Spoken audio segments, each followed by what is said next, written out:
So we move on to our next presentation. Let me call upon Dr. Inigo Anza, Global Technology Director, Morgan Advanced Materials, Molten Metal Systems. He would be presenting on Indian-made saggars for cathode active material, calcination, Morgan Advanced Materials as your partner for operational excellence. Give a big round of applause for him. We invite him for the presentation. Thank you very much for the invitation and coming here. A few words on Morgan Advanced Materials in case you don't know us, but we are a company specialist on ceramics and carbon-based materials, so carbon brushes, seals and bearings, etc. Headquartered in London, in the London stock market, 7,000 employees, 70 sites worldwide. And here we are today to speak about Indian-made saggars for cathode active material calcination. Indian-made because, well, the Indian supply chain is still nascent, is still growing, there are plenty of gaps. So we are the very first one here locally in India to start manufacturing those saggars that, as I will explain later, are critical if you really want to set up a supply chain for cathode manufacturing here in India. And obviously with all the operational excellence benefits that we are going to describe next. Just for setting the scene, for those of you who do not know necessarily where these saggars are used or not, and looking at the supply chain of cathode different chemistries. Well, India, and when we speak about primary, cathode chemistry manufacturing is going to be dominated by LFP, okay? That is because of, price and value proposition.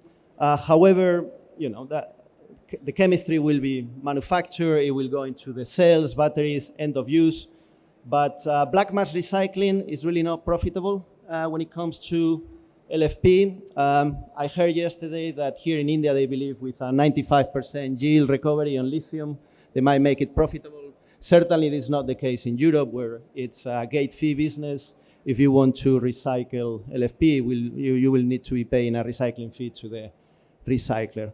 However, on NMC, it's true that from primary chemistry will most likely not be prominent. It will be LFP dominated. But black mass recycling and refining, it will be highly profitable, okay? And this is what we saw yesterday in the recycling panel, that there are a lot of recycling companies now looking at recycling NMC. All right. The question is, how far, the Indian recyclers want to go. PCAM manufacturing, precursor manufacturing from the refinery, from recovering the nickel, cobalt, manganese, very, expensive and profitable elements, into cathode active material, which is the heat treatment so that the cathode material gets the electrochemical properties it needs to go into the battery. Now here, they're using tunnel kilns. In LFP for thermal treatment, you use rotary kilns, but on NMC, you're using tunnel kilns. Those tunnel kilns, you put the powder on saggars, which are these boxes. They go through the tunnel kiln.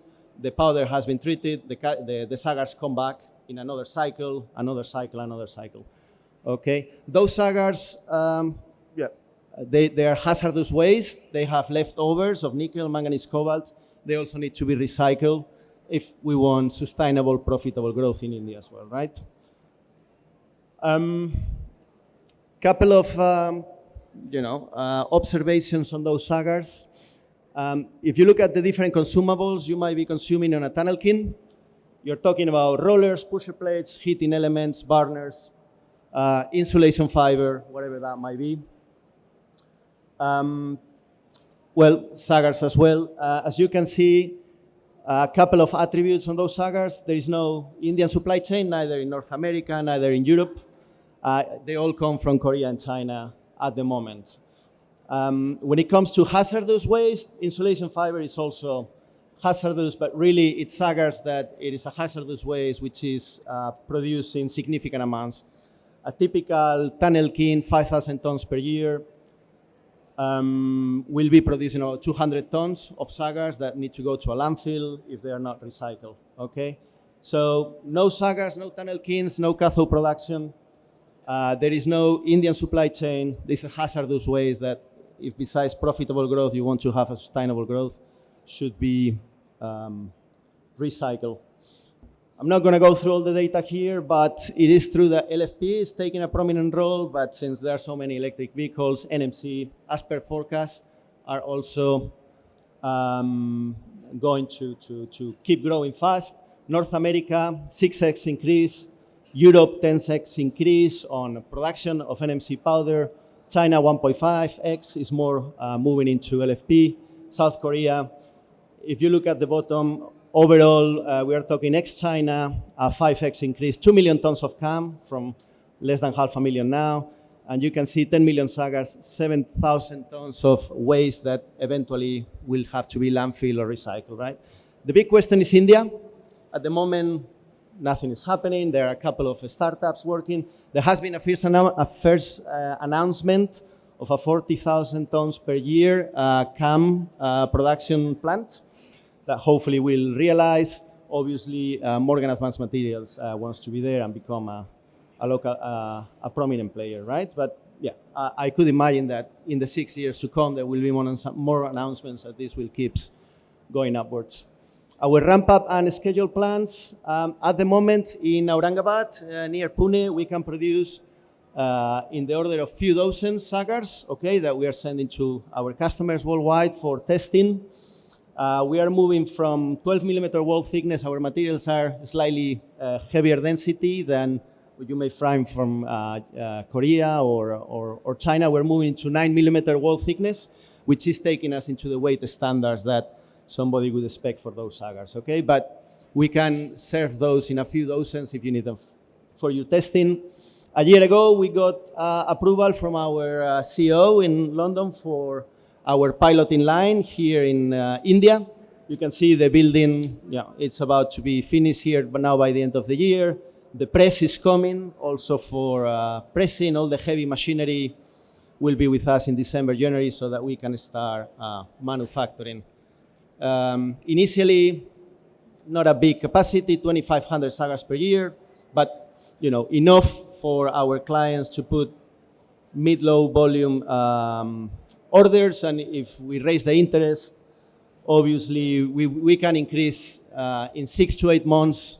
We can increase in firing capacity up to 25,000 saggars per year. Okay, and from there, wherever our customers take us at the end of 2025. Right, an enabler for multi-million operational excellence-related annual savings. We will see now why. When you look at the lifetime of these saggars, the saggars get attacked by the lithium carbonate, lithium hydroxide, depending on the nickel content of your saggars. And they get a spalling chemical attack on the surface. The surface fragments from the saggar start contaminating the cathode, or even worse, you may start having cracks, and eventually the saggar will crack inside the furnace, right? So it's critical that your saggar has maximum chemical resistance to lithium attack.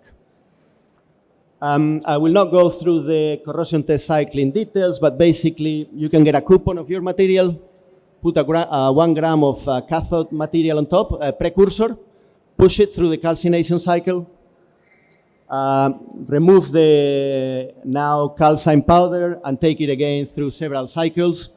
And you can do the cross-section anytime on the coupon, and you can see the penetration depth on the optical microscope. If you look on the chart on the bottom left, penetration depth in microns versus number of cycles. Typical saggar from the market, it's consistently, the orange bar is consistently 60% less resistant when it comes to degree of chemical attack through the thickness of the saggar versus our material in the blue bar, right? When we take saggars to customers, now under real operating conditions, on the right, this is a cross-section of a typical saggar after 30 cycles, 1 month in operation.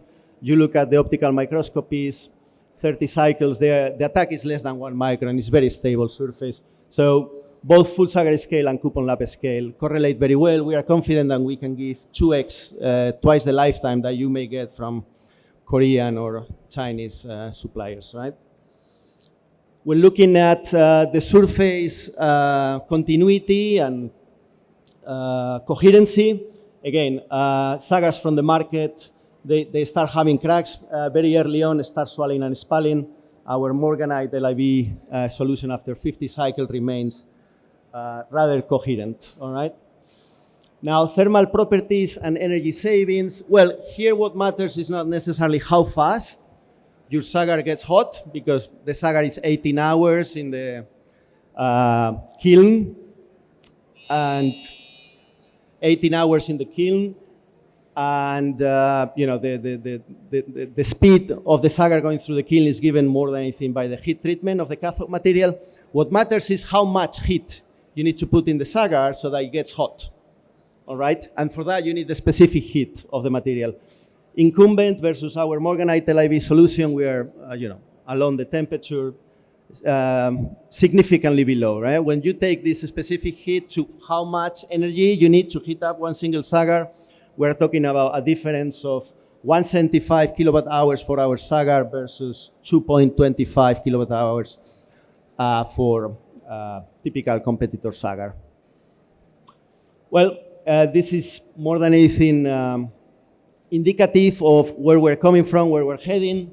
But if you look on the legend, mechanical properties, wall thickness, weight, and capacity in liters, you can multiply the capacity times your energy density, times your bulk density of your powder to get your kilograms.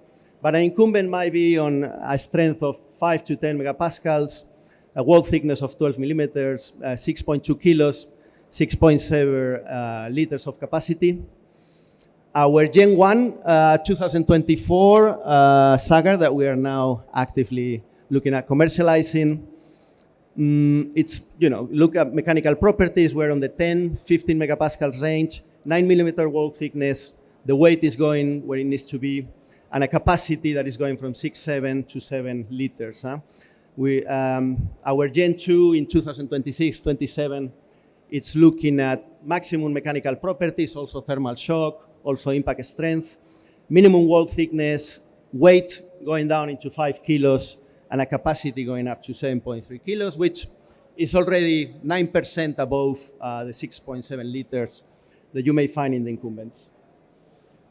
Circularity and recycling. At the lab scale, we have been taking saggars from end of use. And yeah, we have been developing at the lab scale at the moment, 20 kilos, so 3-4 saggars. Our own hydrometallurgical process, we can recover lithium hydroxide, black mass, and most importantly for us also, a clean saggar powder with no impurities that we are already reintroducing on our virgin saggars with double-digit content, okay, and with no damage or deleterious impact on our saggars. On value proposition, I will just finalize by saying, and I'm taking from, you know, one Onejung Watt paper, typical tunnel kiln conditions for a typical average plant you may find in USA or Europe, 30,000 tons per year polycrystalline NMC 811, which might be using on the 150 to 170,000 saggars annual consumption. And again, all these specific properties of the tunnel kiln. Well, you will find that when it comes, obviously, safe and reliable product, and we can save you for a typical plant with the characteristics above, on cost of ownership with a 2x lifetime, around $1.5 to $2 million, okay? Reducing from 170,000 saggars to 85,000 saggars. Energy savings, and this is for gas and electricity prices here in India. We might be talking about $150,000 to $300,000. That's because of the lower specific heat and because of the higher capacity of the saggars. We're talking also about 1,000 tons per annum extra capacity because the saggar has higher capacity, so moving from 30,000 to 31,000 tons. Inventory carrying cost, yeah, another 80,000. And savings, landfilling versus recycling services, you know, this is to be defined, but it could be easily another 100,000. And savings, taking us in the 2.5 million on savings by using our saggars for a typical 30,000 tons per annum plant capacity. Obviously, also significant inventory warehousing working capital decrease So all the cash you have trapped on saggars, because the saggars are not anymore coming from Korea or from China, which you may need 3 months worth of saggars. They are now made in India. Locally, plus they last twice as long, so you need half the number, right? So there's a compounding effect there, which take us to a significant working capital reduction. And with that, we're in both 422, couple of files over there. You can see the saggars in person. Happy to get any question, if need be, now or later, one-on-ones. Thank you. Thank you so much, Dr. Inigo.